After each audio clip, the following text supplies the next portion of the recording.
Good evening, mes amis. Tonight I welcome you once again to a world where secrets sit quietly behind closed doors, waiting for the right hour to speak. This is not just a story. It is an invitation. An inheritance is about to be read, and before the ink can dry, a life will be lost. The storm outside will lock the gates. The truth will lock the heart. And within the walls of Blackwood Estate, only one man will untangle the web of greed and silence, Hercule Poirot. If you listen to these stories at night, as the world grows quiet and the lights grow soft, then settle in, let the fire burn low, let the rain fall steady, and let the mystery begin. This is the Inheritance Mystery. Chapter 1. The Invitation London wore a grey coat that afternoon. The clouds had buttoned themselves all the way up. In Poirot's sitting room, the fire spoke in a polite crackle, and the little ormolu clock on the mantel kept time with a self-satisfied tick, as if it alone knew how to proceed correctly through life. Hastings, who had returned from a tiresome errand to the bank, stood warming his hands. "Beastly weather," he announced. "And yet the postman persists like a hero." Poirot smiled without looking up from the neatly folded Times. "Heroes, mon ami, are most often men with roots. They go from A to B with devotion." A knock sounded delicately measured. Poirot's eyebrow lifted. "You see? Devotion." On the threshold stood a clerkish young man in a rain-dark coat, spectacles fogged at the edges, hat clasped respectfully to his middle. He carried a leather dispatch case, and the air of one who has been given a duty by a person of great importance, and intends to deliver it without dying. "Mr. Hercule Poirot?" he inquired. "I am he," said Poirot. The visitor produced an envelope. Heavy cream sealed with a dark blue wafer, stamped Blackwood and Dacre. "Solicitors to the late Sir Lionel Blackwood." But he bowed and withdrew in the same breath, as though proximity to the name itself required brevity. Hastings watched Poirot slit the seal with the care of a surgeon. A single sheet thick as a confession slid into his hand. A card fell after it, engraved severe. Poirot read in silence. The clock ticked. The fire kept its small promises. At last he handed the letter to Hastings. "Monsieur Poirot, in my capacity as solicitor to the late Sir Lionel Blackwood, I am charged with the reading of his last will and testament at Blackwood Estate, North Riding, tomorrow at 8 in the evening. I am further instructed to request your presence to ensure order. I apologize for the short notice. Family affairs are not improved by delay. Respectfully, Arthur Henley Dacre, LLB Dacre and Blythe, Lincoln's Inn Fields." Hastings whistled softly. "Ensure order? That sounds promising or ominous," Poirot murmured. He turned the card. On its reverse, a small line, handwritten in a firm economical script. "There has already been trouble." "H.D., who is Sir Lionel Blackwood?" Hastings asked. "A name that once owned half a county, I think," Poirot said. "Coal, rail, and the patience to be disagreeable. The rich families of England are like the old houses, full of passages, some used for draughts, some for escape." Hastings looked pleased. "Shall we go and see their passages?" "But certainly," said Poirot, rising. He adjusted the crease of his trousers, which had not dared misbehave, and reached for his hat, with the air of a man answering a riddle that had asked politely. The night train north leaned into the rain, carriage lamps glowing like domestic courage. Hastings dozed to the beat of the wheels. Poirot did not sleep.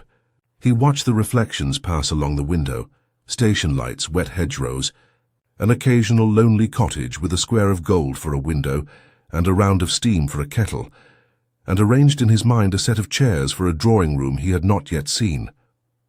In each chair a person sat. In each person a small, sharp motive waited, pretending to yawn. They arrived at Blackwood Halt just before 7, where a motor met them, long, black, discreet. The driver, an older man with the face of a trustworthy clock, touched his cap. "Mr. Dacre asks me to say you are welcome, gentlemen. We'll be at the house in 10 minutes. The road coiled upward through dark pines and out across open moorland where the wind went about its business without interference. At the crest, Blackwood Estate revealed itself, broad and square, honeyed stone gone sombre in the rain, windows lit in even ranks, The kind of symmetry that suggests a nature determined to have its way. Order, Hastings said softly, peering.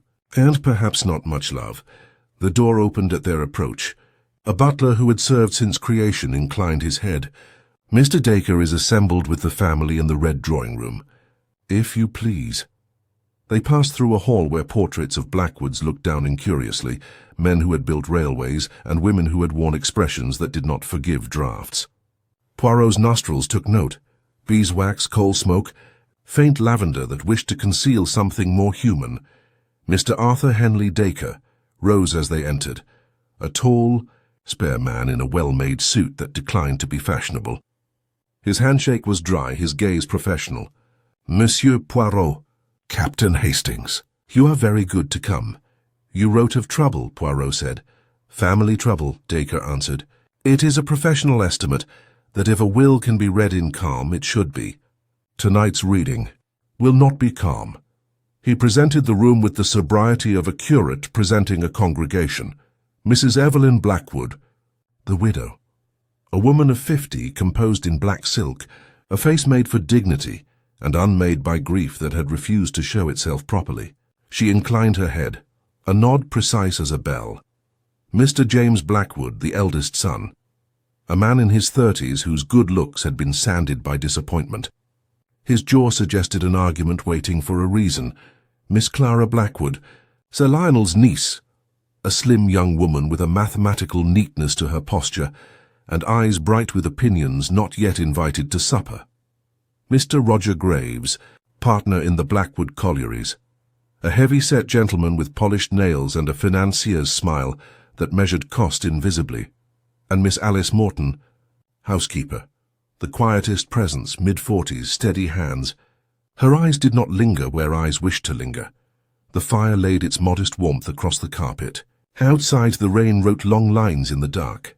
Sir, Dacre said to Poirot, the will shall be read at 8 precisely.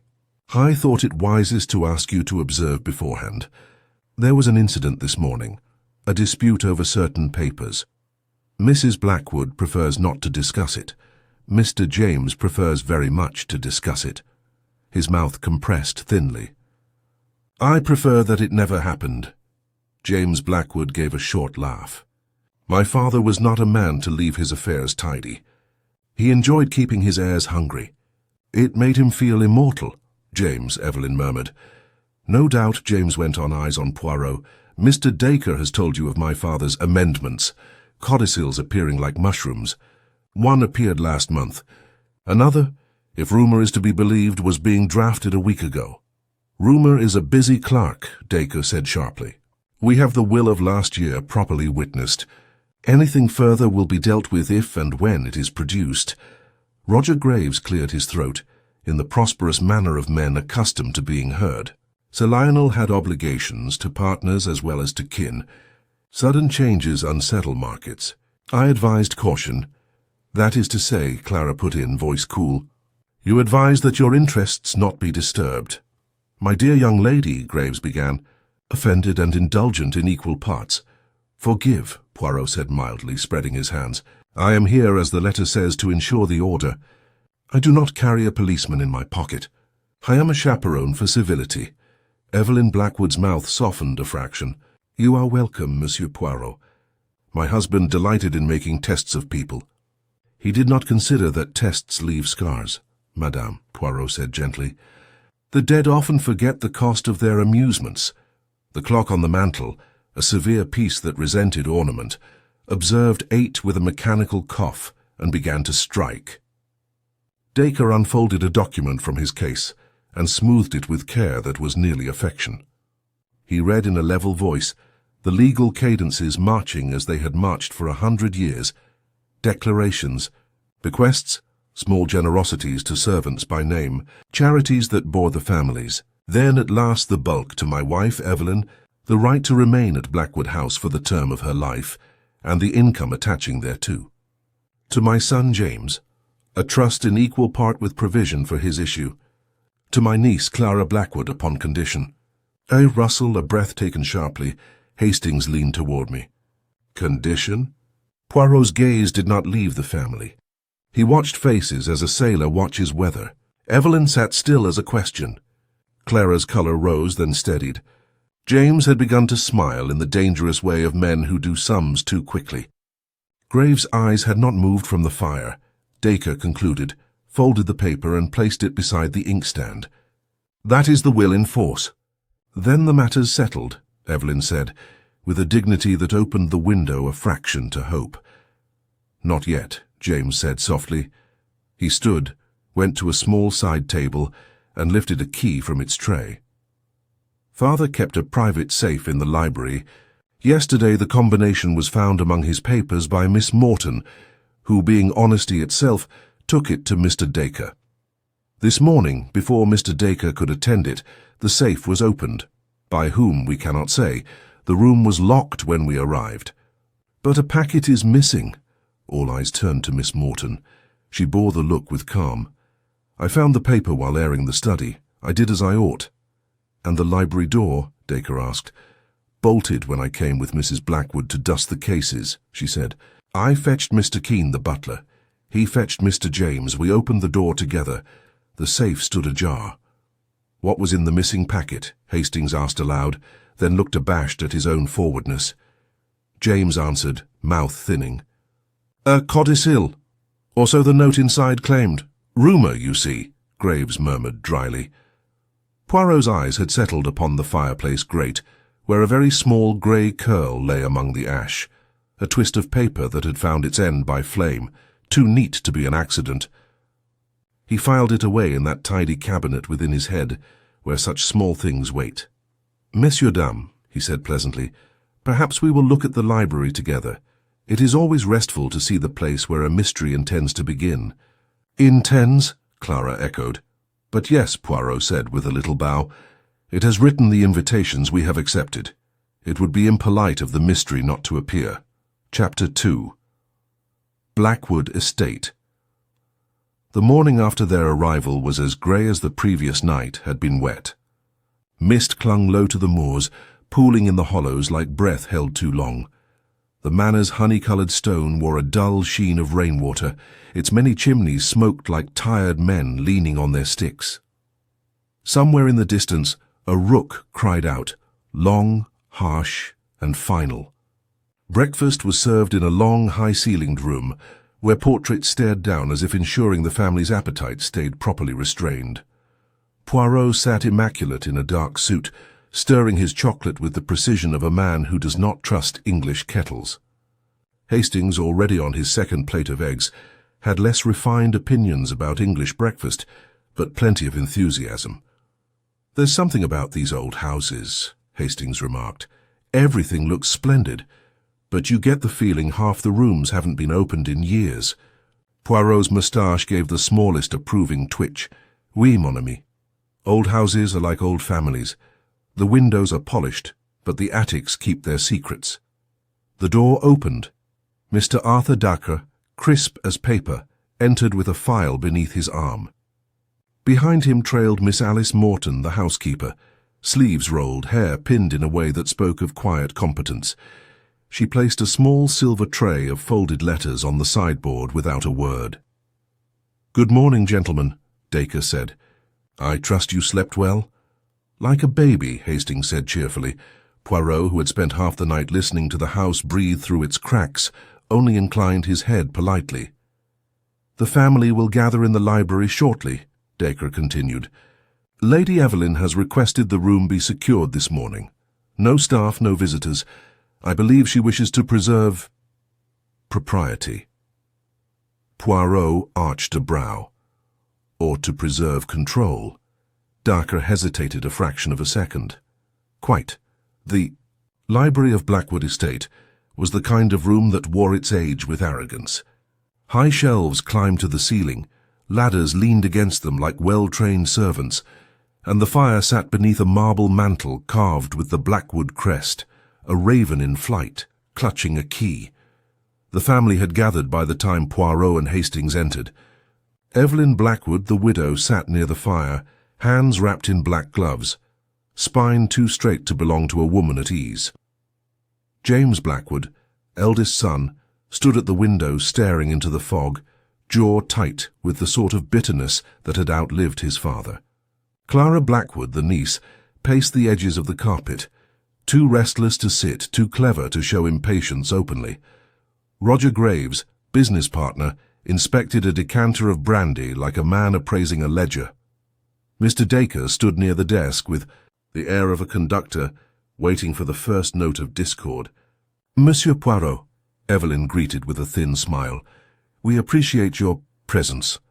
"Madame," Poirot replied with a small bow, "the inheritance of a great house is like the handling of fine porcelain. One wrong hand, and there is much noise." James snorted softly. "My father made sure there'd be noise." As Dacre moved to the desk, Poirot let his eyes drift along the walls. A painting above the mantel had been recently straightened. The dust outline betrayed it. A small table near the window held a single whiskey tumbler, a faint smear of ash on its rim. There were 2 chairs by the fire, but only one had been used recently. The indentations on the rug told their quiet tale. Poirot's gaze paused at the far wall, where a locked door stood beneath a narrow arch. The butler, Keene, had mentioned it when they arrived. "The private study of Sir Lionel," Evelyn explained smoothly, following Poirot's eyes. "It has been kept closed since his death. Arthur, Mr. Dacre, holds the key." "A habit of privacy," Dacre added quietly. Poirot inclined his head. "The dead guard their secrets closely, monsieur, but it is the living who inherit their locks." A maid entered briefly to announce that the rain had returned in earnest. Poirot noted how everyone stiffened when the door opened, how every set of eyes flickered, not at the maid, but at one another, as if the mere interruption were enough to make something crack. Hastings leaned closer and whispered, "You can cut the tension in here with a knife." Poirot did not smile. "No, mon ami. With a knife, it would be too clean. This is the kind of tension one cuts with poison." Evelyn rose at last. "Mr. Dacre has informed us that the police may be called if anything more goes missing." "More?" Poirot inquired mildly. Roger Graves cleared his throat. "The codicil James mentioned. A document that may or may not exist. Some of us," he shot James a pointed look, "think it's just gossip. Others insist it was real." James's voice sharpened. "I saw Father writing something 2 weeks before he died. He called for Dacre's clerk, but when the papers arrived, he dismissed everyone. The safe was found open the day after his funeral. And now," Clara added softly, "so is the house." The rain pressed against the windows like a hand. Poirot stepped forward, his shoes silent on the old Persian rug. He turned once in the center of the room slowly, like a man taking in the architecture of a lie. "Messieurs, dames," he said gently, "a family inheritance is a beautiful thing, like a bouquet of roses. But you must not forget, roses also come with thorns, and sometimes—" His eyes rested briefly on each of them. "They draw blood." The mantel clock struck noon. The housekeeper closed the doors, and Blackwood Estate held its breath. Chapter 3. The reading of the will at 8, precisely. The rain relented, as if it too had been summoned to behave. Lamps were turned low. In the library, the fire burned with the proper conviction of good coal. On Sir Lionel's great desk lay a silver tray with a small collection of tokens that looked innocent and were not. A signet ring, a ring of keys, 2 envelopes sealed in blue wax, and a fountain pen that had stained its own cap with a thin bruise of ink. Mr. Arthur Dacre stood behind the desk, with a formality that would have pleased a bishop. Mrs. Evelyn Blackwood sat nearest the hearth. James took the chair by the window, one leg hooked over the other, heel tapping the grate rhythm. Clara Blackwood, too restless to sit, leaned against a bookcase, hands clasped tight behind her back to keep them from speaking. Roger Graves stationed himself near the brandy, like a man ready to apply tonic to any situation. Poirot placed himself a little apart, facing them all, head inclined as though the scene were a painting, and he wished to be fair to the artist. Dacre coughed. By instruction and under seal I am to read the last will and testament of Sir Lionel Augustus Blackwood, Baronet, dated the 12th of September last year, witnessed at this house. He glanced once at the blue wax envelopes. There are 2 ancillary communications to be opened at the conclusion, in the presence of the heirs, he began. The legal cadences marched, revocations, bequests to long-standing servants by name, Mrs. Whitlow, housekeeper, the sum of £200, and to Mr. Keen Butler likewise, small pensions from a cautious heart, a gift to the Miners' Hospital, a donation to a school which had perhaps not wanted it, but received it all the same. Poirot watched faces. Gratitude sat neatly on Evelyn, on James it refused to settle. Clara's mouth softened at the hospital. Graves's expression did not move. Dacre turned a page. To my wife Evelyn, I devised the right to reside at Blackwood House for the term of her natural life, together with the income of the house estate and the gallery trust attached thereto. A slight stirring, a fair thing, properly done. Subject, Dacre continued carefully, to the proper maintenance thereof and to the payment of all household salaries and obligations. Evelyn inclined her head once. She had expected nothing less of herself or of the paper. To my son, James Lionel Blackwood, I bequeath such personal effects as are hereinafter described. A list followed, the gun collection, the carriage clocks, the racing pictures leaving a thin, mean trail of oil across the years. James's jaw tightened. And an income of £800 per annum from the Sedgemoor farm rents, contingent upon sobriety and the absence of gaming debts. James laughed once. It was not pleasant. The old man will manage my temper from the grave, then. Dacre did not look up. To my niece, Clara Blackwood, I bequeath the controlling interest in Blackwood Collieries and the majority of shares in the Blackwood and North Riding Railway Company, upon condition that she shall serve 3 years as managing trustee under the supervision of Mr. Arthur Dacre, and that she shall not dispose of said control without their joint consent for the period named. The room breathed in and forgot to breathe out. Clara's hands behind her back tightened to the point of pain. She said nothing. Roger Graves made a small involuntary sound behind his teeth and hid it with a cough. Sir Lionel was... Graves began, then caught Evelyn's eye and found for once discretion. Forward-looking, he finished dryly. Dacre turned the final sheet. The residue of the estate, moneys, investments, and properties not heretofore specified, shall be held in trust, the income thereof to be applied first to the life interest of my wife, as herein stated, and thereafter to pass in equal shares to my son James and my niece. Clara, a redistribution then, not exclusion, yet the weight of control had been placed shockingly elsewhere. James's heel stopped tapping. His face emptied of colour, then filled again with a slow, dangerous red, and now, Dacre said, voice returning to its professional breadth, I am instructed to open 2 sealed communications. He took up the first blue wax envelope. On it Sir Lionel's firm hand had written, to be read after my will in the presence of those therein named. Dacre cracked the seal and unfolded a single page. The paper made the small sound all important papers make. My dear Evelyn, James, Clara, if you are hearing this, I am where argument does me no harm. I have placed control of the works in Clara's hands, not to punish James, but to save him. He has a good heart and a poor temper. The latter will ruin what the former intends. Clara has a head for figures, and a loyalty that is not based on blood alone. Mr. Graves is to advise as to markets, not morals. Mr. Dacre is to advise as to law, not courage. Evelyn, forgive me the experiment. I intend no slight to your husbanding of this house. If there is any later mention of a codicil, it exists, or it did. Its terms, if found, will confirm what I have said, and say another thing besides. Dacre's eyes moved to the bottom of the sheet, where a postscript in Sir Lionel's smaller hand waited. Arthur, if the codicil is not in the safe, someone has been lively. In that case, open the second envelope and do what must be done. Silence complicated itself for a moment. The codicil, James said, his voice low. You admit there is one? I admit, Dacre returned, that Sir Lionel wrote there was one. We have not found it. Your manner of search has not—" He stopped, adjusted the crease of his cuff.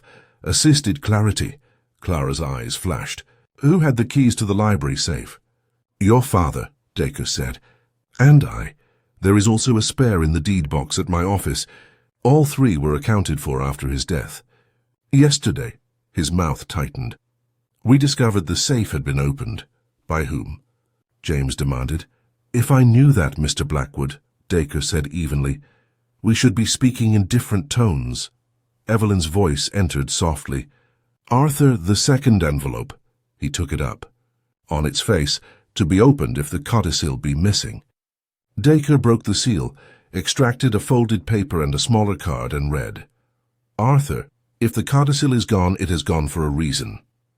You will therefore read aloud the following declaration, which I would otherwise have placed in that codicil, that Miss Alice Morton, housekeeper of this household, is to receive a legacy of £5,000, and that she is to be offered the perpetual tenancy of the dower cottage at Blackwood, the same to be conveyed to her free of rent for the term of her life. You will not justify this to anyone. If you must hint this, I pay old debts late but in full." A rustle ran through the room like a breeze passing over heather. It reached the door. Alice Morton had come in very quietly to draw the curtains, as the rain returned to its old habit. She froze one hand on the cord and stood very still, as if any movement might be mistaken for greed. James turned on her at once. "5,000? For the housekeeper?" Alice did not shrink. "I have served this family 20 years, Mr. James. Sir Lionel may leave what he pleases." "Sir Lionel," James returned, "pleased to make a fool of his son while he was alive, and to insult him when he was dead." "James," Evelyn said softly. "Not here." "One more thing," Dacre said, holding up the small card that had accompanied Sir Lionel's second note. Its edges were scorched, as if someone had shown it the fire and thought better of the idea.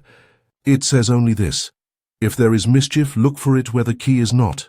"Philosophy," Graves sniffed. "Or instruction," Poirot murmured. Dacre placed the letters carefully upon the silver tray. "There is to be no further business tonight," he declared. "The will stands until and unless the codicil is produced. The police will be informed of the safe's tampering in the morning. Until then, I strongly advise—" He did not finish.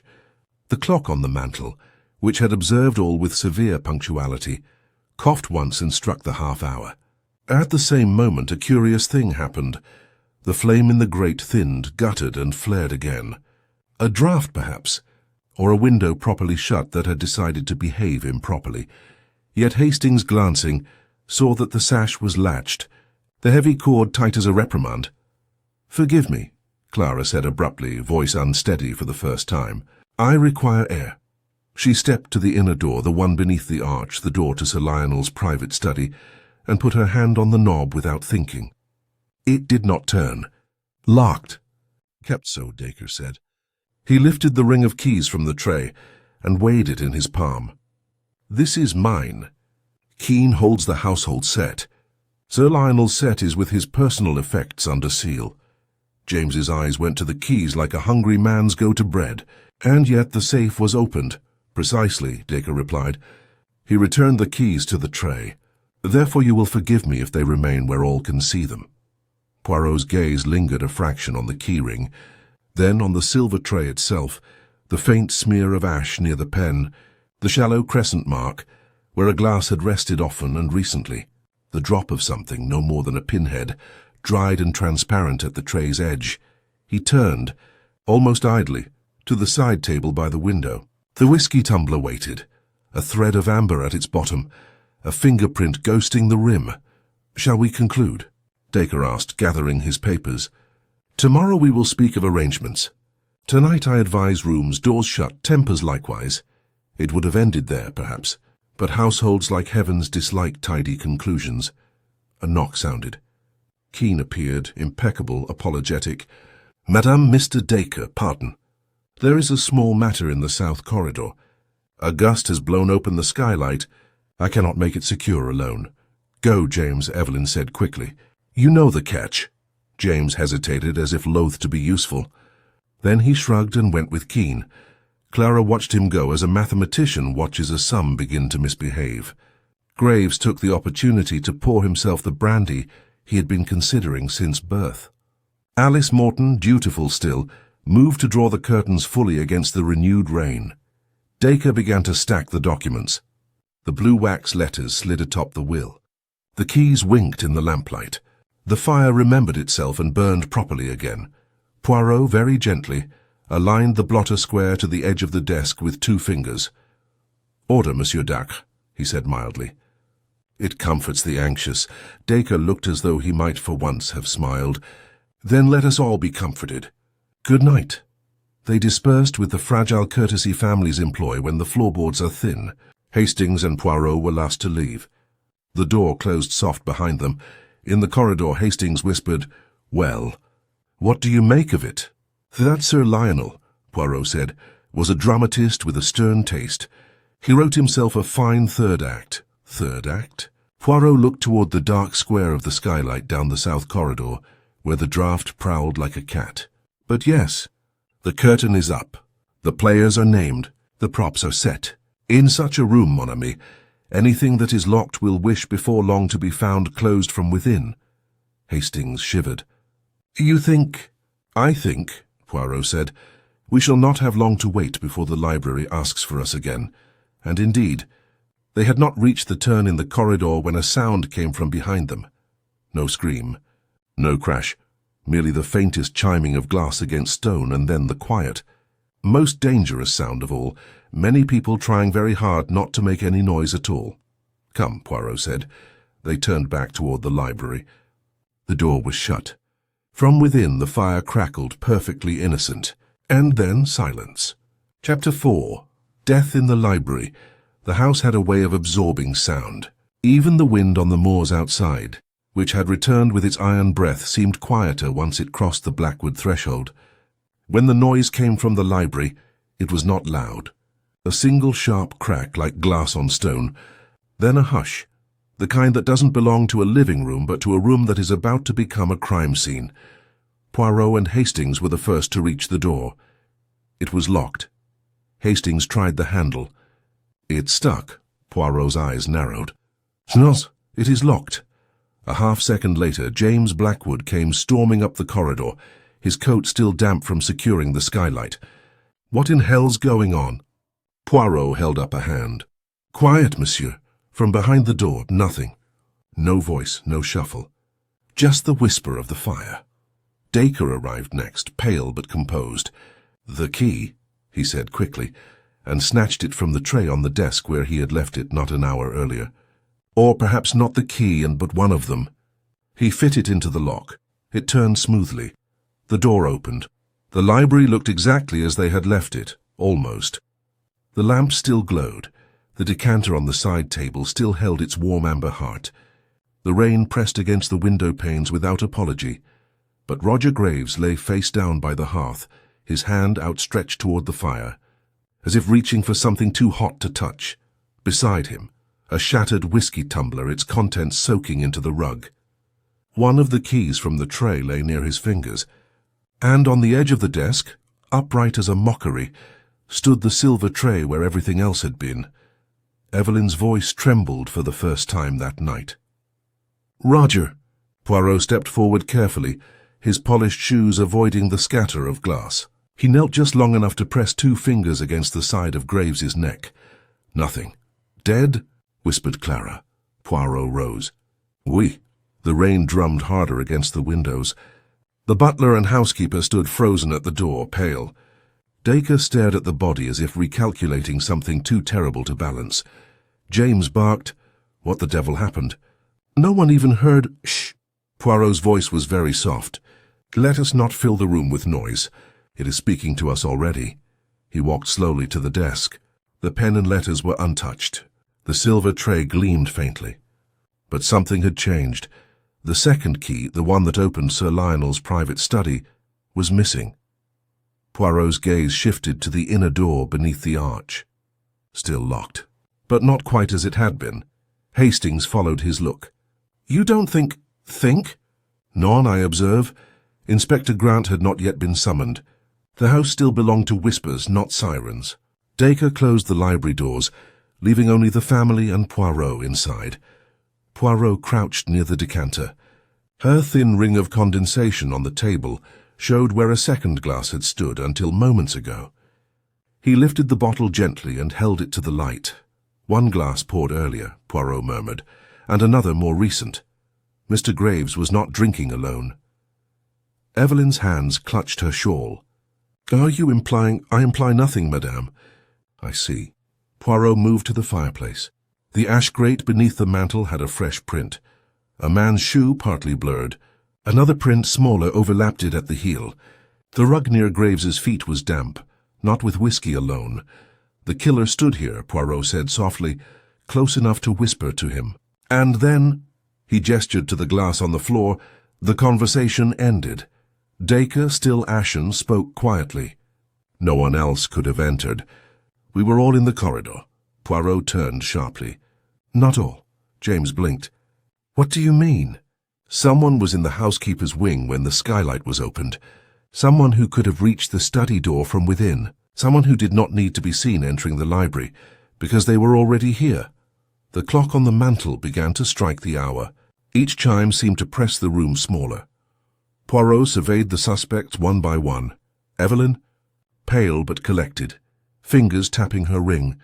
The one Sir Lionel had given her 40 years ago. James, flushed, breathing too hard, a bead of rain still clinging to his collar. Clara, trembling but watchful, her sharp eyes missing nothing. Alice Morton, the housekeeper, her face unreadable, her apron wet where she had come from the courtyard. Dacre, the solicitor, holding himself together by the thread of his profession. Poirot's voice was quiet but absolute. "Messieurs, dames, we have no time to wait for the police. No one will leave this house. Not until we know who has killed Monsieur Graves." Outside, the wind gave a long, low cry through the chimney, as though the Moors themselves objected to what had just happened. Hastings whispered, "Poirot, the key." "Oui," Poirot said, his moustache twitching with sharp precision. "A key has walked away." "But keys, mon ami, are terrible liars. They always return to the hand that holds them." The fire cracked. The library door shut with a soft but final sound. The game had begun. Chapter 5. The Lockdown. The first order of murder is always doors. "Mr. Keene," Poirot said calmly, "you will secure the front entrance and the terrace doors. Post the underfootman at the service corridor and send the boy to the lodge to tell the gatekeeper no one passes in or out. If the telephones are friendly, ring the village station and ask for Inspector Grant. If they are unfriendly, then we rely on the rain to guard us. They have been temperamental." "Sir," Keene replied, bowing once, "I'll do as you say." "Mrs. Morton," Poirot continued, his voice made gentle by long practice, "hot water, linen, and a tray. No spirits.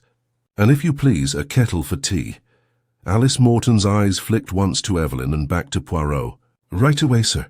The library door closed behind them.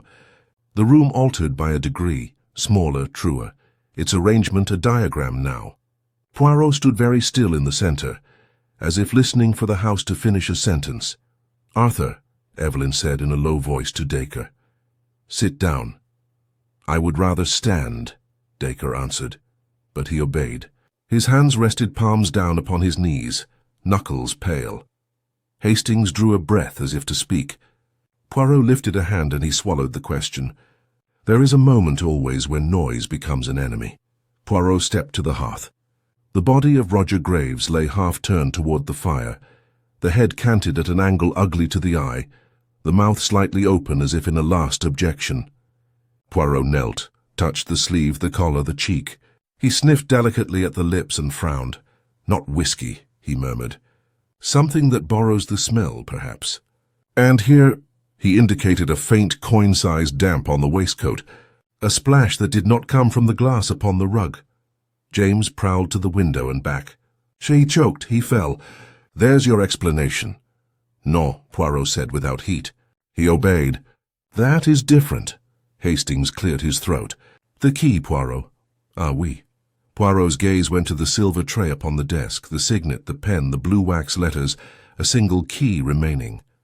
Its twin, earlier resting there as bold as law, had walked. He crossed to the inner door beneath the arch, touched the brass. "Locked. Mr. Dacre, you have the household ring?" "Keene carries it," Dacre replied.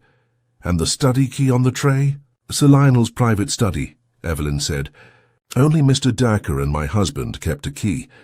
The third is sealed among Lionel's effects." Poirot nodded, returned to the hearth. "Let us be practical. From the corridor we heard the crack of glass. We arrive. The library is locked from the hall and opens at once to Mr. Dacre's key.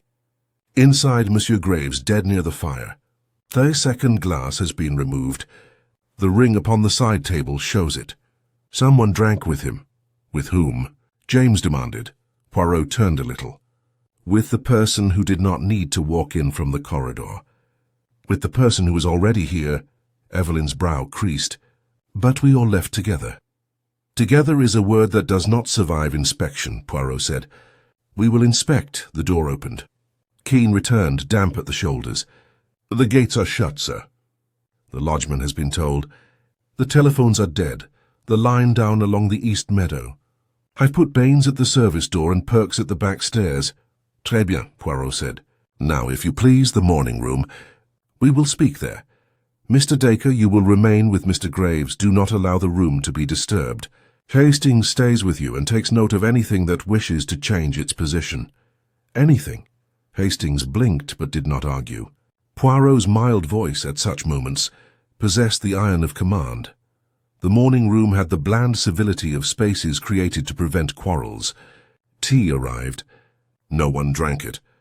Rain pressed its nose to the glass like a curious child. Poirot stood by the hearth and regarded them with courtesy. "I will ask each of you for your movements after we left the reading. It is a boring question. Boredom is very useful. Evelyn Blackwood first." She folded her gloved hands. "I went directly to my sitting room to compose myself. I was there not 10 minutes when Keene brought word about the skylight. I returned to the corridor. I did not go near the library again until the knock. Anyone see you in the sitting room? My maid Nora brought shawls. She can attest." James Blackwood stood with the energy of a man who prefers motion to questions. "Keene fetched me to the south corridor. The skylight catch sticks in wet weather. We propped it. By the time I returned toward the library, you and Hastings were already there." Keene inclined his head. "That's so, sir. You did not pass the housekeeper's stairs?" Poirot asked. "I passed them," James said shortly. "I did not use them." Clara Blackwood took the chair's edge as if it might argue. "I went nowhere. I remained in the west corridor by the gallery, trying to think. I dislike rooms that have recently held arguments." "Did anyone see you?" "No, but I saw Mrs. Morton cross the inner hall. She had a kettle. And Mr. Dacre went into the small study off the south passage." Dacre lifted a brow. "I went to telephone the village. I found the line dead before Keene announced it." Alice Morton entered quietly with the tea tray and set it down as Evelyn finished speaking. Poirot nodded to her. "Mrs. Morton, your movements?" "I took shawls to Madame's sitting room. I fetched the kettle. I crossed the inner hall to the still room for the caddy. Then I came back this way." Her eyes flicked to Clara, "and was within earshot when the library was found locked." "You did not go to the library between the reading and the discovery?" "No, sir. Merci." Poirot let the silence lie a moment. "And yet you see here we are, each neatly placed and none where the glass fell. But Monsieur Graves does not die of arithmetic. He dies of a person." James's mouth curved without humor. "You will accuse me, of course. The dutiful son with a temper is a convenient villain." "You are convenient in many ways," Poirot said amiably. "That is not yet the same as guilt." He turned to Evelyn. "Madame, who knew of Sir Lionel's legacy to Mrs. Morton?" Evelyn's pause was not long, but it was eloquent. "No one." "I did not. It is surprising." Alice Morton stood very straight. She took the surprise without apology. "Surprises," Poirot said, "produce quarrels. Quarrels produce improvisations." Dacre spoke for the first time with something like feeling. "Monsieur Poirot, Roger Graves and I have had our differences. He was a clever man who preferred speed over sense. But someone murdered him in that room. We cannot afford poetry." "C'est entendu," Poirot replied. "Then the mechanics. How was the library locked?" "With my key," Dacre said. From the corridor side. Oui, but the door was unfastened a moment later by that same key, so the killer either left and turned the lock behind him, which no man can do from outside without assistance, or he was inside when we arrived, and slipped out by another path after we entered. James gave a short laugh. A secret passage? Perhaps not a secret, Poirot said. A second door. Sir Lionel's private study locked, and the key that is missing from the tray. Also the study key, n'est-ce pas? Dacre's eyes narrowed. Yes. Then, Poirot said gently, if one held that key, one could pass into the study, lock behind, and later leave by another door from the study into the south corridor, unseen, because we were all collected at the library entrance. Evelyn looked toward the inner door as if it might answer. There is another door from the study to the corridor by the housekeeper's stairs. Merci, madame. Poirot's nod was grave. Thus the line of travel is very simple for the one who owned the key or borrowed it, who had the opportunity to take it. Clara asked. Everyone who remained in the library after Mr. Dacre placed the ring upon the tray, Poirot said. Which is to say everyone. The door opened. Keene entered with Inspector Grant, rain-coated and practical, his manner as welcome to Poirot as a dependable clock. Evening, Grant said, taking in the assembled. You again? He nodded to Poirot with the mutual respect of men who keep their shoes polished through storms. Keene says we've a body in the library, Poirot said. A room that dislikes empty nights. Grant set about the business with economy. Constable at the door, notes taken, clock checked, windows examined. He listened to the accounts without wasting a syllable. When he was done, he rubbed his chin. Locked from the corridor side, he said. And the study key missing. Yes, Poirot said. The hand that turned the corridor key did so to make a show for us. It wanted us to be observers, not interrupters, which suggests, Grant said, someone confident and not for the first time. He looked at Graves's hand. What's that, Nick? Poirot had seen it. A tiny crescent cut on the index finger. A bite of glass or a little tool. Grant crouched, sniffed the glass-dark patch on the rug, grimaced. I know that smell. Prussic?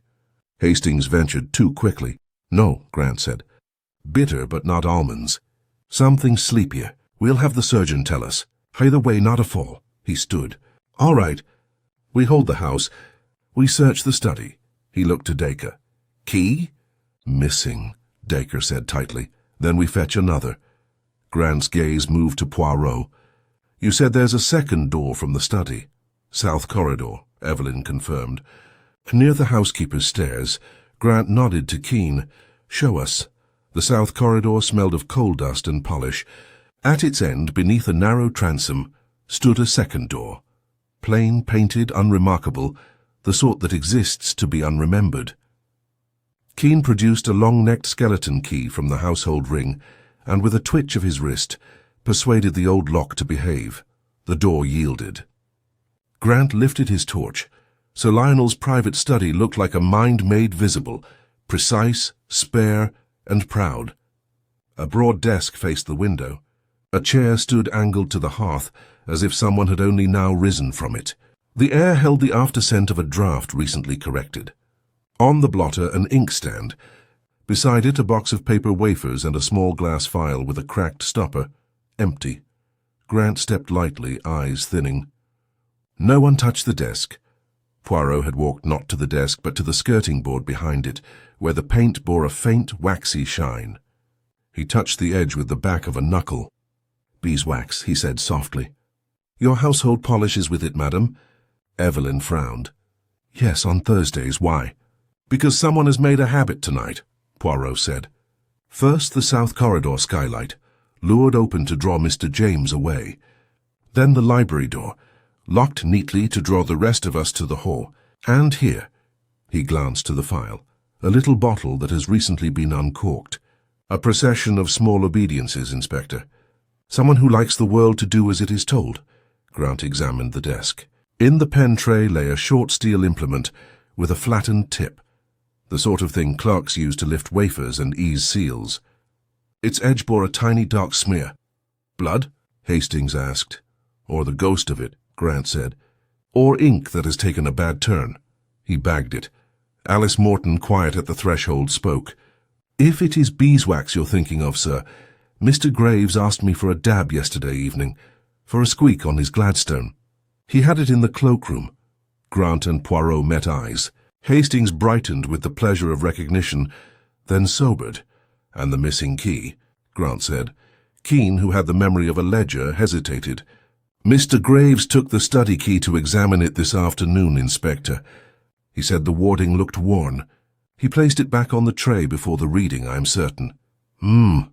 Grant looked to the door into the library, the twin to the one they had entered. He tried the handle. Locked. Poirot tilted his head, listening. The other side is quiet, he said. Come, let us not force this door. We will return through the corridor. I wish to see the tray again. Back in the library, Hastings had obeyed to the letter. Nothing had moved. The silver tray waited, innocent as a Sunday. Poirot bent over it. A faint trace of moisture cupped the exact circle where the missing key's bow had rested. He touched the mark. It smudged to nothing beneath his fingertip. Fresh, he murmured. Taken not long before Monsieur Graves died. Grant stood with his hands in his pockets, looking not at the tray but at the room the way an old sailor looks at a tide. We need statements from the staff. Maid, footman, cook, anyone in the corridors between the reading and now. We need the surgeon. We need a little patience, yes, Poirot said. His eyes had gone distant and pleased. Also we need a triviality. The smallest thing, a thing that would annoy Sir Lionel if it were mislaid. Evelyn's voice very quiet. His signet. He polished it each night. It is there? Yes. Poirot lifted it, weighed it, set it down precisely where it had been. Not that. Clara, watching him with a mind that never idled, said, What are you listening for? For the lie that is too helpful, Poirot said. When people tell you the truth, they do not think to arrange the furniture. When they tell you a lie, they straighten the chairs. He smiled, small and tidy. And now, Inspector, we will do the English thing. We will make lists. Grant half smiled despite himself. Alibis, keys, bottles, beeswax. And Mr. Graves's friends and enemies, Poirot added. In business? Hand elsewhere. Evelyn looked at the body and closed her eyes once. He had many of both. The rain softened. Somewhere in the house a clock struck the quarter. The library inhaled and waited. Poirot's gaze settled on the whiskey-side table, on the clean circle where a glass had sat, on the ghost of a fingerprint at the rim of the glass that remained, on a single, pale fibre caught on the edge of the tray, a strand of grey silk. He lifted it by a breath. Ah, he said softly. At last, something that wishes to be found. Chapter 6. The Suspects. Speak Inspector Grant made a neat little fortress of notebooks and pencils on the morning-room table. The rain softened to a steady hiss, a metronome for patience.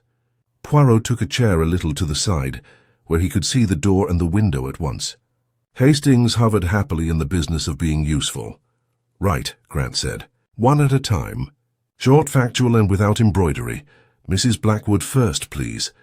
Evelyn Blackwood. Evelyn entered as if the room had been expecting her. She removed her gloves one finger at a time and laid them with exact care upon the arm of the chair. Your movements after the reading, Grant said. I went to my sitting room, Evelyn replied. Nora brought shawls. You may ask her. I did not leave until Keene spoke of the skylight. I then went into the corridor and remained there until the library door was opened. You did not return to the library alone at any time. Grant made it a statement. She inclined her head. Poirot's voice was gentle. Madame, the legacy to Mrs. Morton surprised you. It did not anger you. Evelyn looked at him long enough to make honesty the only graceful option. It pricked me, she said. But Alice has served this house as faithfully as any Blackwood. If my husband owed a debt, he paid it as he chose. Sir Lionel's private study, Poirot said. You knew of the door from the south corridor. Of course. My husband liked second doors. He considered them civilized. And Monsieur Graves? Poirot added. What was he to your husband? A necessity, Evelyn said, with a very small curl at the corner of the mouth that could have been a smile or the memory of one. And a nuisance, Grant nodded her out. She put on her gloves again. The movement was a dismissal as elegant as any curtsy. James Blackwood James arrived with restless pockets and an expression that permitted no sympathy. "You were with Keene at the skylight," Grant began. "How long?" 10 minutes, James said. "The catch sticks. Everyone knows it.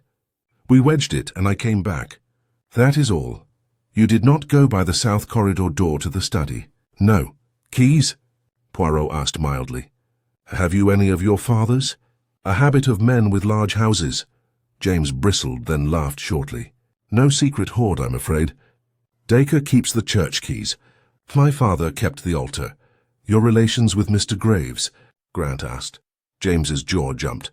"He was a parasite with clean hands." "A strong word," Poirot said amiably as sunlight. "A precise one," James snapped. "He talked my father into ventures that bled the pits and lined his own pockets. And now I expect you will tell me it is very convenient that I say so over his body." "I will tell you," Poirot said, "only that rage is a blunt instrument. This murder was not blunt." James's eyes flicked to Poirot's immaculate cuffs and away. "Then look at the people who do things tidily." He left without being dismissed. Blackwood Clara came in quickly and sat as if the chair had just posed a problem in geometry and she intended to solve it.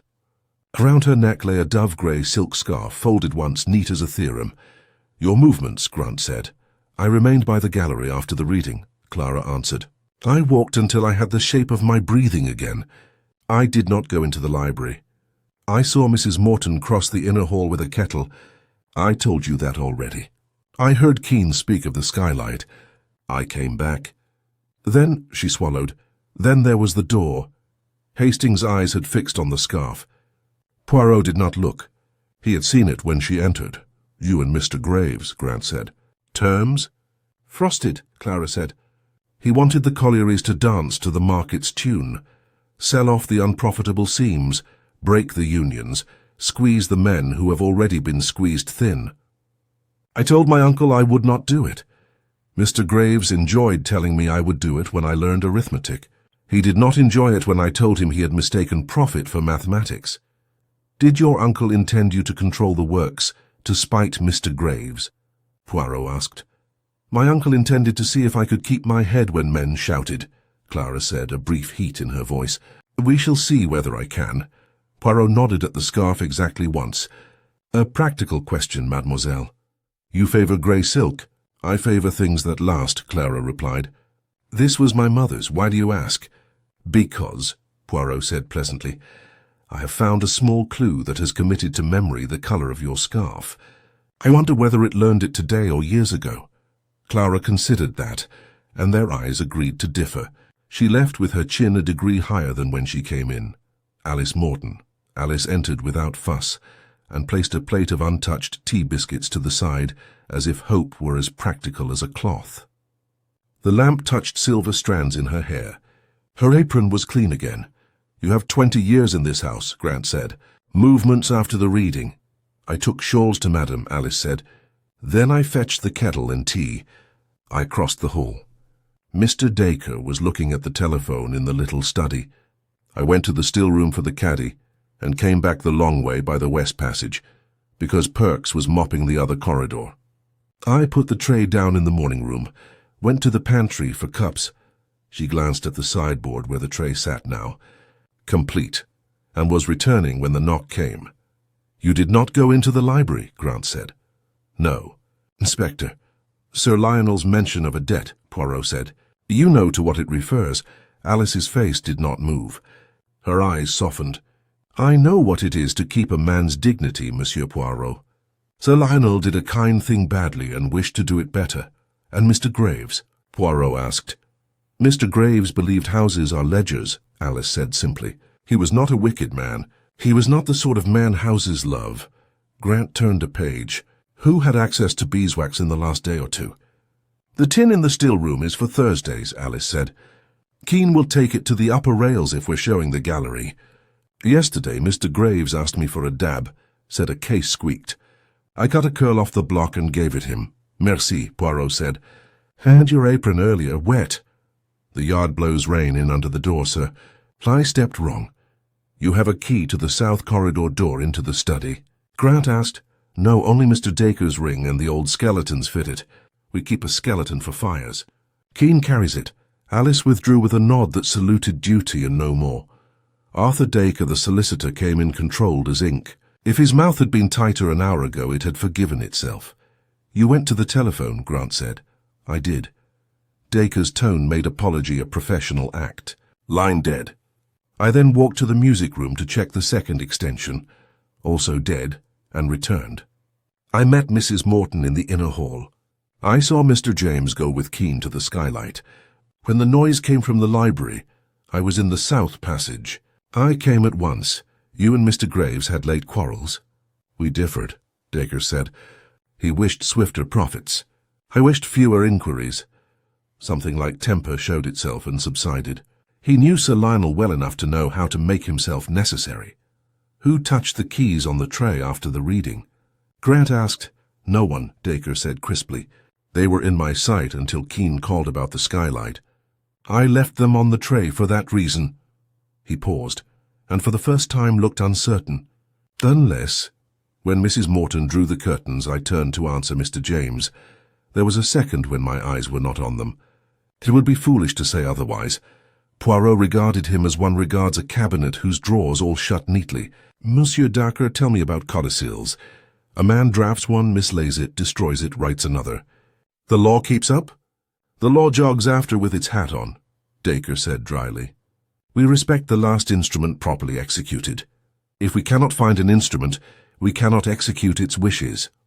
And a man like Sir Lionel," Poirot said, "who enjoys tests, might he write one last test of an heir, a thing that exists only so long as no one interferes?"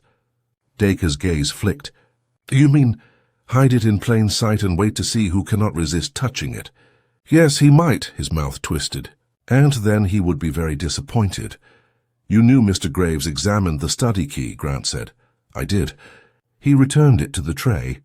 The solicitor's control took a breath. "If you are thinking no. I did not take the key, nor did I drug his glass." "No one said drug until now," Grant remarked. Dacre looked at the ceiling as if he might find forgiveness written there. "You will smell it yourself," he said. "A respectable death with an untidy smell." He left, and the room seemed to unbutton one button. Keene and Nora. The butler presented himself with the dignity of a ledger brought to balance. His account aligned with James's. He fetched James for the skylight. He posted footmen. He saw no one loitering where they should not. He had given Mr. Graves beeswax yesterday for a squeak. He had not touched the keys. Nora, Evelyn's maid, came shyly and bobbed. Madam had been in her sitting-room for True, and Nora had carried shawls and seen no one else. When they had gone, rain made its small applause on the sills. Grant shut his notebook and looked at Poirot. "Well?" Poirot arranged his gloves upon his knee.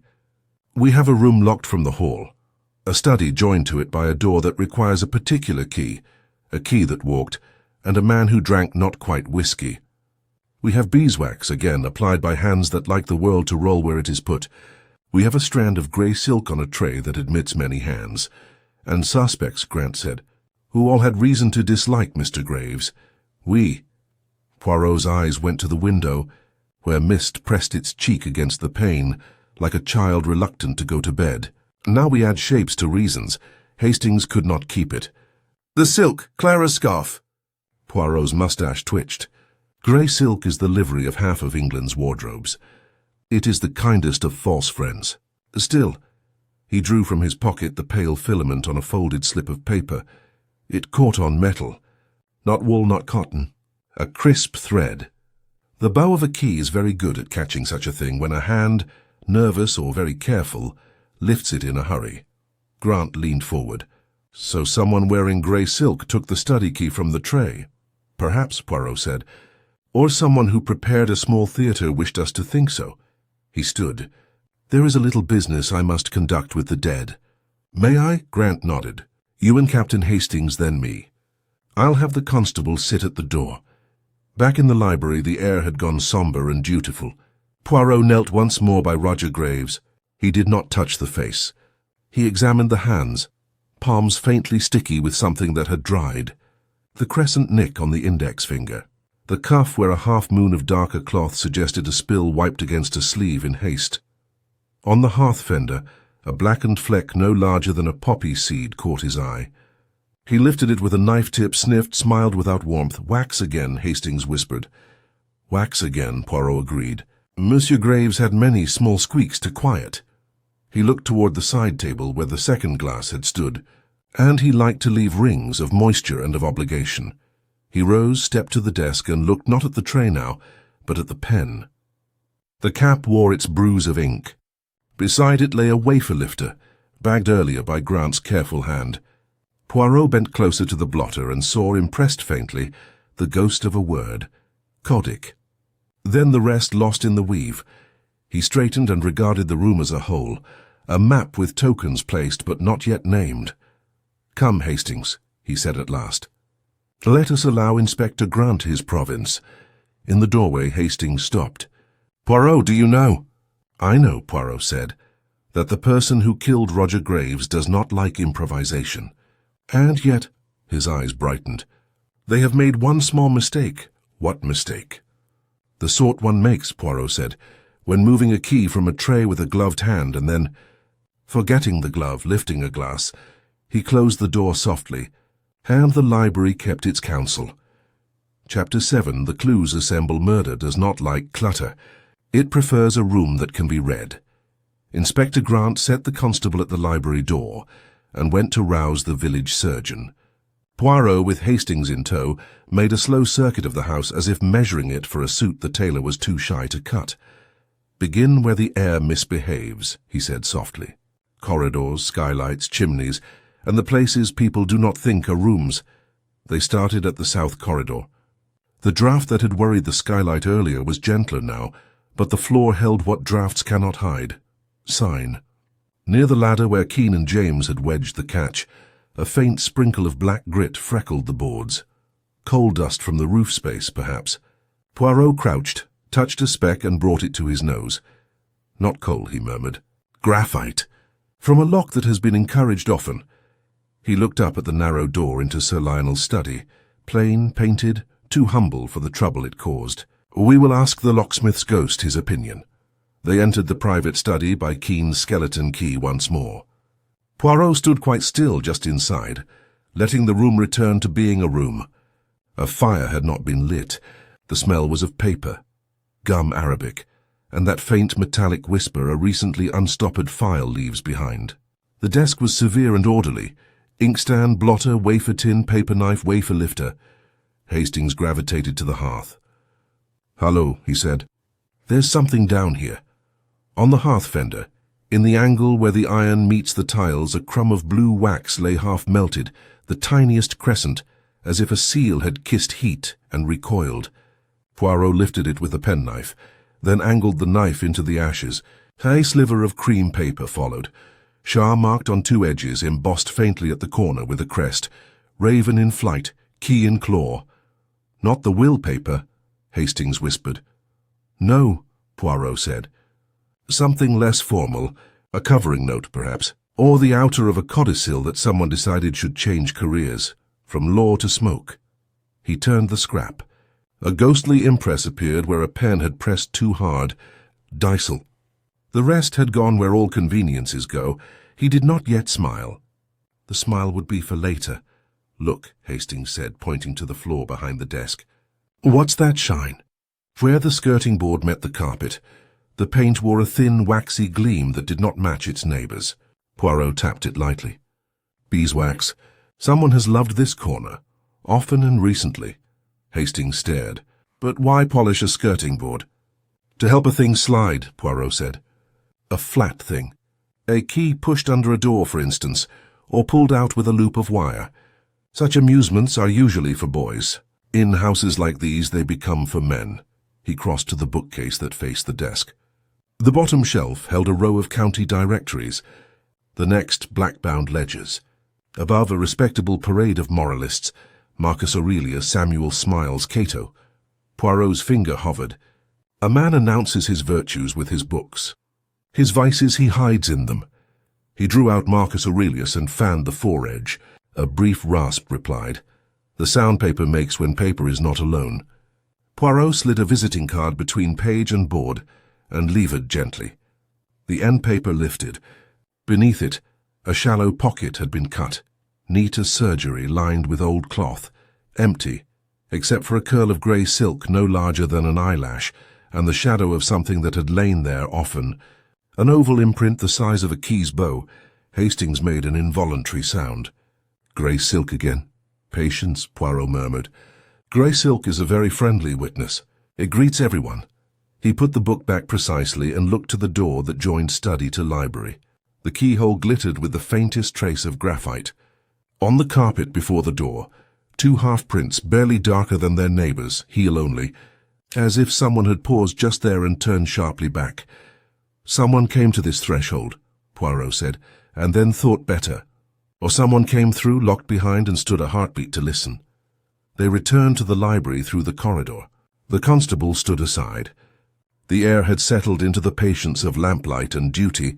Poirot went to the silver tray again. With a lens he chased light across its lip, and found what light gives away. A partial fingerprint in dried moisture, where the missing key's bow had rested. Blurred at the ridge where it began, as if a gloved thumb had placed the metal down and then later, a bare finger had checked that it was gone. "Inspector Grant will enjoy this," he murmured. He turned to the whiskey side table. Two circles of evaporation curved like moons, the older ring paler, the newer still damp at its edge. The remaining glass showed the ghost of a ridge where skin had touched. A thing about gloves. They are faithful until they are not. At the hearth, Roger Graves lay with one hand slightly curled toward the fender. Poirot bent and studied the index finger again, the crescent nick that wasn't glass after all. He took the wafer lifter from Grant's evidence bag, with permission, Poirot's permissions were of the sort readily given, and matched its slender tip to the cut. "See?" he whispered. He opened something just before he died. "A seal," he cut himself, and then he drank. "The codicil?" Hastings breathed. "Or a letter that announced where the codicil had gone," Poirot said. "And the person who wanted neither letter nor codicil to live. He or she gave the glass that ended the argument." From the door, Alice Morton's quiet voice. "Mr. Keene asked if anything else is needed for the inspector." Poirot looked up. "Mrs. Morton, a question. The books, who dusts them?" "I do on Mondays," she said. "And Nora on Thursday's high shelves, if a book were not dusty where its neighbours were." She did not so much as blink. "Someone has used it." "Merci," Poirot said. She hesitated. "Sir Lionel liked to tuck little things in old books. Tickets, photographs, keys. He said it kept a house honest." "Did he now?" Poirot said, very pleased. "And which philosopher was his confessor?" "Aurelius," Alice said. He listened to the old Roman like a parishioner. She withdrew as softly as she had come. "Right," Hastings said, full of it. "So the study key was hidden in Marcus and someone took it tonight." "And someone put it back, briefly, before the reading," Poirot said. "Keene saw Mr. Graves examine it this afternoon and return it to the tray. But after the reading, between the skylight and the crack of glass, my friend, the key learned to walk. He went to the gallery beyond the library, a narrow balcony that ran the inner wall above the hall, and looked down over the stair. The carpet here was old and honest. It showed abuse gladly. In the angle by a window latch, Poirot stopped. "Footprints," Hastings whispered. 3 small ovals of damp had dried into the nap. A shadow path from nowhere to nothing, no beginning at the door, no end at the stair. They simply appeared, trod twice, and ended at a panel between 2 portraits. Poirot pressed the panel with the flat of his hand. "It did not move. Not a door," Hastings said, disappointed. "No," Poirot said, "but a draught." He angled his palm. Cool air, barely there, stroked his skin. "Behind this wall there is a narrow service run for pipes. Too small for a person, big enough for a wire. One might pass a loop through a gap, catch the bow of a key on a tray below and lift it to the gallery, without touching the tray at all." Hastings stared. "Good Lord. Très ingénieux," Poirot said. "Sir Lionel would have admired it and disapproved." He knelt. Along the skirting at ankle height, a smear of the same beeswax shone, recent, rubbed thin. "To make the loop glide along the board without catching," he said. "And on the tray we found the grey silk, yes? Our thief made a slip knot of a grey silk ribbon. Something smooth sent it down, lifted the study key and drew it to the gallery. Later, a gloved hand carried it to the study door. No one at the tray. No fingers on the bow. Very orderly, Hastings swallowed. Then the grey silk is a tool, not a portrait, Poirot said. Do not marry it yet to Mademoiselle Clara's scarf. There are 100 grey silk things in this house. Hat ties, lamp pulls, curtain cords. But this one, he held up the filament on his slip of paper, has the polish of a ribbon often drawn through metal. We shall ask the house what it owns that has been thinned by pulling. He rose and looked down over the balustrade at the desk below. In the correct light, the silver tray offered up another little courtesy, a scratch on its rim, fresh crescent, exactly where a thin, tense loop might have scraped as it caught. Voilà, Poirot said softly. Cleverness leaves its own calling card. They returned at last to the morning room, where Inspector Grant had set down a damp mackintosh and a truth-friendly face. The village surgeon's verdict was not yet in. The inspector listened with the brisk hunger of a man who values mechanics. A loop through the gallery runner, Grant repeated, eyes narrowing, to fish the key off the tray. Beeswax to make it glide, and the study key used to come and go behind our backs. Oui, Poirot said. And a further amusement. The locked library, you see, is made locked. Our murderer drinks with Mr. Graves, administers the sleepy little death in the glass, I think. He leaves by the study door, locks it from the study side, crosses the south corridor, goes to the hall, comes with us to the library, and lets us be impressed by the locked door, so that our time is fixed at the sound of breaking glass, and our eyes are placed where he prefers. Grant nodded, appreciating the economy. He could be anyone in the corridor. Anyone with the key, Poirot agreed. But you saw what I saw on the tray. A blur where a gloved thumb placed the bow down earlier in the evening, and later a bare ridge on the glass. Our friend is neat. Neat enough to plan gloves for the theft. Careless enough to take them off to drink, or to test the glass, or to write a decanter. The orderly mind with the human flaw. Grant flicked his pencil. Motive still points everywhere. Let it, Poirot said. Method narrows motive. Who loves order? Who uses beeswax as if the world should be well behaved? Who knew Sir Lionel's habit of hiding keys in books? Who can tie a clean slipknot quickly and throw it without looking? Hastings thought of Clara's precise hands, Dacre's tidy cuffs, Evelyn's household grace, Alice's competent knots, James's impatience, and said nothing. Poirot turned a final card. There is one more trifle, he said. Monsieur Graves's wrist on the inner side has a faint smudge of ink. He lifted a paper wet from the desk just before he died. He cut his finger, opening a seal. He had in his possession, briefly, something someone else wanted gone. The codicil, Grant said, or a line that named who benefits most if it is never found, Poirot replied. Either way, Mr. Graves had leverage and loose lips. Leverage summons murder in houses like these. Loose lips make it less noisy. Outside, the rain tapped politely at the window, as if asking to be admitted to hear the rest. Poirot put his gloves on, each finger snugged into place with a precise little tug. Inspector, he said, we will next look for 3 things. A grey silk ribbon that shows polish from metal, a book that has recently held a key, and a person who knows how to move a lock without touching it. After that we shall ask the gallery to sing us a little song. Grant's mouth twitched. And if it can't sing? It will hum, Poirot said. Houses hum when they are keeping a secret. We will listen. He looked toward the library, where the fire behaved perfectly, and toward the study, whose door had learned too many tricks. In Poirot's eye the pattern brightened. Not complete, not yet, but enough. Come, Hastings, he said. Let us pay a call on Marcus Aurelius, and then on the linen press. A ribbon that works for its living will hide where the clean things are. Hastings followed, heart tapping time with the rain, as the little man went off to ask a book, a ribbon, and a wall to tell the truth they had so carefully prepared. Chapter 8. The hidden room storms have their own sense of theatre. By the time Poirot returned to the library with Inspector Grant, the rain had climbed from whisper to drumbeat. It rattled the long windows like someone trying with increasing irritation to be let in. Mr. Poirot, Grant said, looking up from his notes, our village surgeon confirms what you already smelled. Traces of chloral hydrate in the whiskey. Sleepy stuff like you said. Right dose, man goes quiet. Wrong dose, man never wakes. Poirot inclined his head gravely. Monsieur Graves never liked to be interrupted, even in dying. The inspector shut the folder with a click. Let's see the rest of this cleverness. They entered Sir Lionel's private study again, the narrow room behind the library wall that had become the silent accomplice of the evening. The fire remained unlit. The air still held the trace of beeswax and old secrets. Grant and Poirot approached the wall opposite the desk, where the draft Poirot had found earlier came through a panel at ankle height. An air run, Hastings said. Nothing big enough for a man. No, Poirot replied.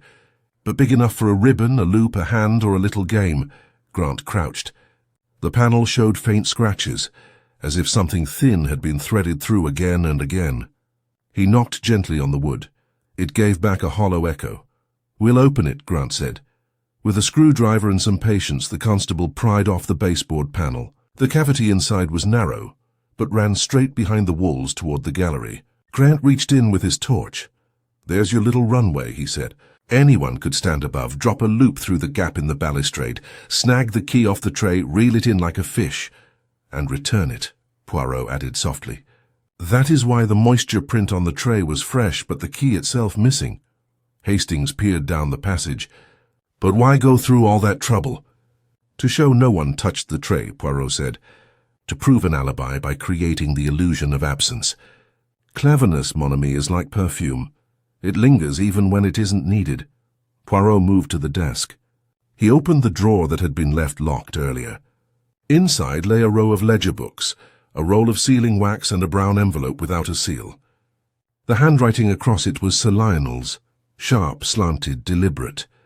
The ink was smudged near the edge, as though someone with damp fingers had snatched it up in haste. The envelope was empty. Here is the ghost of our codicil, Poirot said softly. The paper that Roger Graves tried to open. See the tear in the corner? Someone opened it before him. Grant leaned closer. Why not burn the whole thing? Because, mon cher, Poirot replied, a man or woman who adores order does not burn the center of the puzzle, only the edges. They like things to remain tidy. Behind the desk, a small bookcase fit snug against the wall. Poirot knelt, tracing the floorboard with 2 fingers. One plank was fractionally raised. Hastings frowned. A loose board? No, Poirot said. A door. He pressed down on the far end. The plank lifted smoothly, revealing a recess beneath the floor, no more than 12 inches deep but lined with old linen. Inside lay a torn corner of the missing codicil, faint ink still legible, a silk ribbon dove grey, looped at the end, smooth as if pulled across metal 100 times, and a small vial, identical to the one found earlier, this one still half full. Grant exhaled slowly. Oh, there it is. Everything tidy, everything tucked away. Oui, Poirot murmured. Hidden by someone who thought they were cleverer than the house. They carried the findings back to the library, where the rain and fire argued softly. Poirot laid the items carefully on the desk. The silk ribbon coiled like a sleeping serpent, the paper fragment, the vial. This, he said, tapping the ribbon, lifted the key from the tray. This, he tapped the vial, sent Monsieur Graves into the long sleep. And this, he touched the paper, was worth killing for. Grant crossed his arms. The codicil. Oui, a document naming a different heir or revealing a debt repaid or something that would break the quiet arrangement Sir Lionel left behind. Our killer did not merely want the fortune. They wanted the shape of the inheritance to remain exactly as it was. Hastings blinked. But that means, yes, mon ami, someone who fears change more than they fear blood. Poirot picked up the grey ribbon and examined its end. A few tiny silver threads clung to it. From the tray, he said. But also, he held it to the light. A faint thread of white cotton. The kind used to line drawers or apron seams, Grant narrowed his eyes. Household. Not factory. Oui, someone with access to the linen press. Someone who knows the house's underbelly. Hastings's mind leapt. Alice Morton? Or someone who wants us to think so, Poirot corrected gently. Never trust a clue that appears to point too neatly. Grey silk ribbon, housekeeper, inheritance motive. It is like a stage magician waving one hand so you do not look at the other. Grant rubbed his chin. Then who? Poirot smiled the way a cat might smile at a locked birdcage. We will gather them all. The ribbon has spoken. Now I shall let the house do the rest. By midnight the storm had locked the world outside. In the drawing room, under the cold gaze of ancestral portraits, the heirs and suspects sat in a semicircle. The fire snapped with delicate confidence. Poirot stood by the mantel, holding the grey ribbon between finger and thumb as if it were a judge's gavel. "Mes amis," he said, "we are almost at the end. But before I speak, allow me to thank you for your lies. They have been charming, no one moved.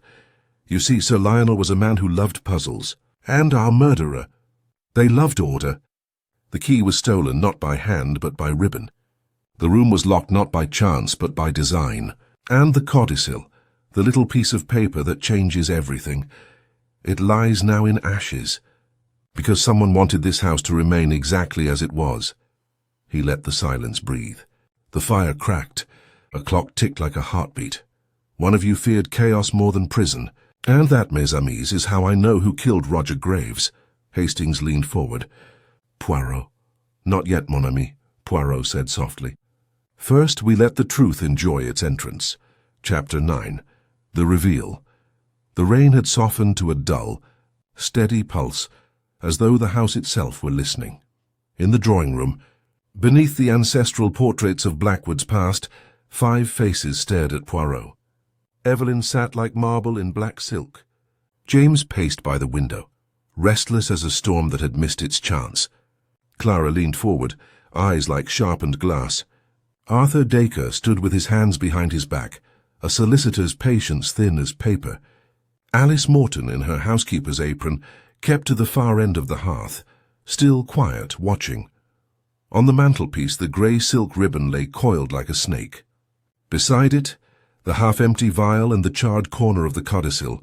Poirot, immaculate even at midnight, adjusted his cufflinks, stepped forward, and spoke in a tone so soft the clock ticking on the wall seemed to lean closer to hear.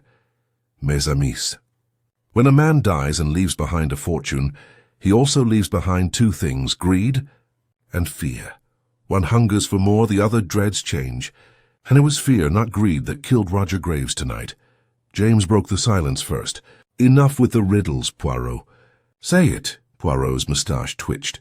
"Ah, but riddles are the kindest way to tell the truth." He began to pace slowly, his shoes making no sound on the old rug. The trick with the key was clever. A silk ribbon passed through the gap in the gallery above, looped neatly around the bow of Sir Lionel's study key on the tray. A gentle pull, a bit of beeswax, and voila! A theft that left no hands near the scene. Someone who loved order, who preferred precision over risk, who planned everything in advance. He held up the ribbon. But they made one mistake. A tiny thread of white cotton clung to this ribbon. That, my friends, did not come from a scarf. His eyes slid to Alice Morton. The room went very still. "Mrs. Morton," Poirot said gently, "you keep the linen press. You keep the house. You keep everything in its place, including the silk ribbons used to tie the embroidered napkins, dove grey woven here, hemmed with white cotton. You used such a ribbon tonight." Alice's hands stayed folded. She did not flinch. "But ribbon alone does not make a murderer," Poirot continued. "You also needed access, and you have it. You know the corridors, the panel behind the study, the gallery draught. You know how to move unseen. You used the ribbon to steal the key from the tray, slipped through the study, drugged Monsieur Graves's drink with the chloral hydrate you keep for the medicine cabinet, and locked the door behind you." Evelyn whispered, "Alice." Poirot stepped closer to the hearth. His voice lowered. "And why? Because Roger Graves found what you had hidden. The codicil. Sir Lionel's true last act. It did not name Clara or James. It did not reward greed. It rewarded loyalty. It gave you, Alice Morton, the housekeeper of this estate for 20 years, permanent ownership of the dower cottage, a handsome fortune, and control over the estate's trust." Alice's eyes glimmered like a match before flame. "You did not kill for money," Poirot said. "You killed because Roger Graves planned to use the codicil, to blackmail the heirs, to make sure you got nothing. And that That offended you. You are a woman who has lived in this house longer than any of them.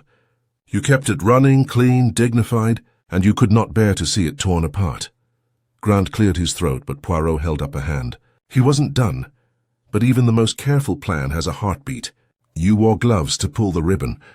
You wore gloves to hold the key. But when you lifted the glass to make sure Monsieur Graves drank it all, you forgot the glove. And so you left your bare fingerprint where the key's shadow had been. Hastings, near the wall, let out a quiet breath. Clara's hand clenched in her lap. James stopped pacing. Poirot lifted the charred paper fragment. Roger Graves, clever man, had just opened the envelope and read what it contained. He thought he held power. But he had underestimated the quiet woman who held the house. You put him to sleep before he could speak, locked the door behind you, and joined us in the corridor. The perfect illusion of a locked room. Alice Morton straightened. When she spoke, her voice was calm, almost maternal. I kept this house alive when none of you cared to. When Sir Lionel's heart failed, I nursed him. When the roof leaked, I patched it. I gave this house my years, my hands, my back, and now you expect me to let some oily man use what was left of it as a bargaining chip. Evelyn closed her eyes.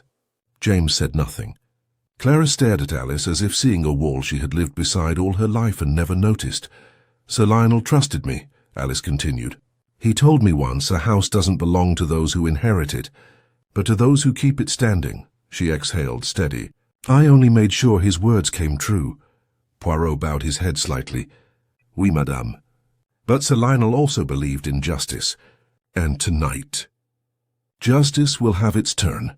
Inspector Grant stepped forward then, quiet and practical. There were no cries, no fight. Alice Morton stood, smoothed her apron, and offered her wrists as though clearing the table after supper. The constable led her out. The door closed softly behind them. Only the rain remained. Evelyn rose slowly. Her voice was low. I should hate her. I don't, Clara whispered. She loved this house more than any of us. James muttered something that might have been guilt or relief. Poirot stood by the fire, hands behind his back. It is the simplest of murders that require the most elegant of minds, he said softly. She did not desire gold or power. She desired the shape of things to remain the same. And for that, she killed. Outside, the storm was easing at last. The Blackwood Estate, soaked, shaken but standing, seemed to exhale. Poirot looked at Hastings. Mon ami, people will move mountains for money. But for memory? For home? Ah, they will move bodies too. Hastings shivered slightly. You frighten me when you say things like that. Poirot smiled. Then the truth has done its work. He reached for his hat, perfectly brushed, perfectly dry, as the clock struck 1. Chapter 10. Justice at dawn came late to the moor as if it had misgivings. The rain had thinned to a silvery veil. The hedges wore pearls where the storm had stitched them. Blackwood House stood with the square patience of old stone, soaked, chastened, but upright. Inspector Grant had done what must be done. Papers were signed, doors sealed, statements taken. Alice Morton had been driven down the lane in the village car. No drama, no protest. A housekeeper leaving as tidily as she had lived. When the motor disappeared over the dip, the silence that followed felt like a drawer pushed gently closed. In the breakfast room, a discreet tray waited for anyone equal to it. No one was. Even the clock, newly wound, kept its tick softer than usual, as if it too was thinking. Poirot was in the gallery looking out over the lawn, where mist lay like a sheet smoothed by careful hands. Hastings found him there, collar turned against the damp. You've not slept, Hastings said. I have arranged my thoughts, Poirot replied. It is the same thing, but cleaner. They stood a while with the view. A rook lifted from the cedar and went about its business with admirable efficiency. Hastings said, I can't bring myself to hate her. No, Poirot said. It is difficult to hate a person whose crime is an act of caretaking turned inside out. But there are still the facts. She killed a man because he interfered with her vision of order. It is not for a house to judge. It is for the law. Hastings nodded, unhappy but convinced. They were joined by Evelyn Blackwood. She looked smaller in daylight, as people do when grief decides to be honest. She carried a folded letter, the edges softened by reading. "Mr. Dacre found this in the solicitor's box," she said. "From Lionel. An older note. It doesn't alter the will. It simply says, if I die with the house unquiet, the quiet must be restored by kindness if possible, by justice if necessary." "I suppose we have had both." Poirot bowed his head. "Madame, you will keep the house very well?" She gave a thin smile. "Alice kept the house. I will merely inhabit it. But yes, doors will be repaired, wages paid, tempers cooled. Lionel liked to leave messes for others to tidy. We shall oblige him. And the codicil." Hastings asked. "Gone," Evelyn said simply. "Dust and memory. Arthur believes the court will be content with the will read last night. Clara's trusteeship stands. James has his portion." She looked toward the library. "Houses do not care about papers, Monsieur Poirot. They care about footsteps. The right ones." Footsteps approached. Clara, brisk as weather, and James, subdued in the manner of a man discovering he has not been robbed of quite as much as he expected. Clara's glance sought Poirot's and held. "You've left me a puzzle," she said. "A colliery to run and a railway to answer for." "You prefer puzzles," Poirot said. "I do," she admitted. "Will you allow me one vanity? I will seal the study's second door. Not for secrets, only for drafts." "Seal it," Poirot said, amused. "But do not forget where it was. Houses that forget their own doors become very stupid." James cleared his throat. "I behaved badly," he said to the heir just left of Poirot's shoulder. He stopped, then began again carefully. "If Alice had waited, we might have managed matters without—" "This, perhaps," Poirot said. But Alice did not believe in perhaps. She believed in polished banisters and precise tea. When such a person sees a problem, they set it straight with a ruler. Monsieur Graves had the misfortune to be in the margin. James's mouth tightened, and then, surprisingly, he nodded.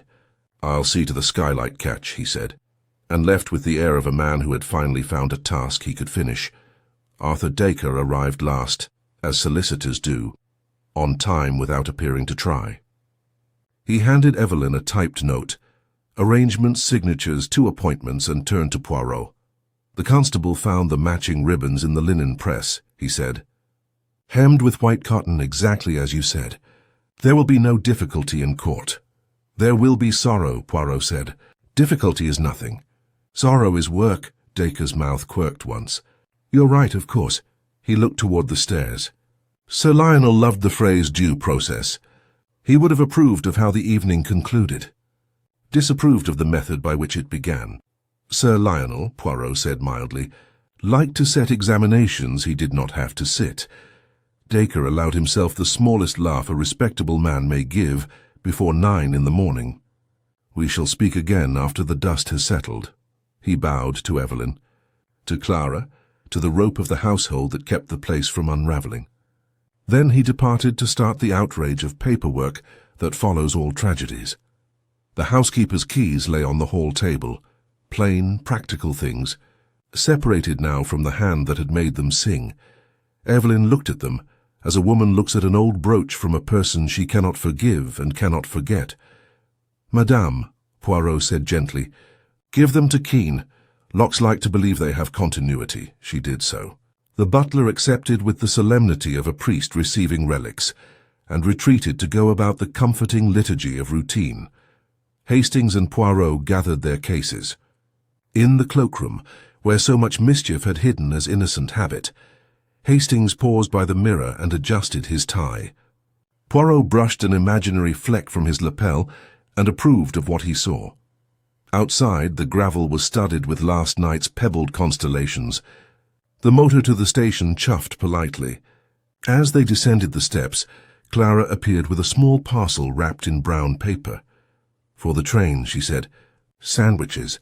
It is a thing Alice would have remembered without being told. A beat. I will remember it now." Poirot accepted with a bow. "It is how houses heal, by lending their best habits to the living." At the lodge the gate swung open. Mist thinned to mere air. The moor wore its greys with pride. On the platform, Hastings turned to Poirot. "Do you ever tire of restoring order? Sometimes it feels like sweeping the sea." Poirot watched the line unspool toward London, precise as a ruler. "Order, mon ami, is not the sea. It is the shoreline. The sea does as it wishes. The shore simply remembers where everything belongs. The train arrived with a cheerful hiss. They found a compartment. The sandwiches were sound and the tea forgivable. As the carriage took the first curve, the manor appeared for a last moment on the hill, a tidy silhouette with one window bright where someone had begun the day's accounts. Hastings settled, eyelids lowering. "You'll say it, won't you?" he murmured, smiling. "The thing you always say at the end." Poirot adjusted the rug over his friend's knees. He looked out at the hedges flashing by, at the small farms beginning their honest noises, at a world that had decided once more to be ordinary. "Very well," he said, and the moustache approved. "The case, mon ami, is finished." Hastings slept. Poirot let the rhythm of the wheels count the quiet. Behind them at Blackwood House, doors were being opened in the right order: pantry before parlour, scullery before study, kindness before justice where possible, justice before silence where necessary. It would take time. It always does. But somewhere in the middle of the morning, a maid laughed in the kitchen at nothing at all, and that in Poirot's private arithmetic was proof enough that the balance would hold. And so, mes amis, another mystery is laid to rest. In the quiet dawn over Blackwood Estate, we've seen how a single ribbon, a stolen key and a secret hidden beneath the floorboards unraveled a crime born not from greed, but from the desperate need to keep a world unchanged. If you've listened till the end, I thank you, truly. Stories like this are meant to be experienced slowly, the way night turns into morning. If you enjoy Agatha Christie-inspired mysteries, bedtime whodunits, and slow-burn suspense, make sure to like, subscribe, and turn on the notification bell so you don't miss the next case with Hercule Poirot. Share this story with a fellow mystery lover and tell us in the comments below. Did you guess the killer before Poirot did? Until next time, sleep softly and trust no ribbon that moves too quietly. Good night.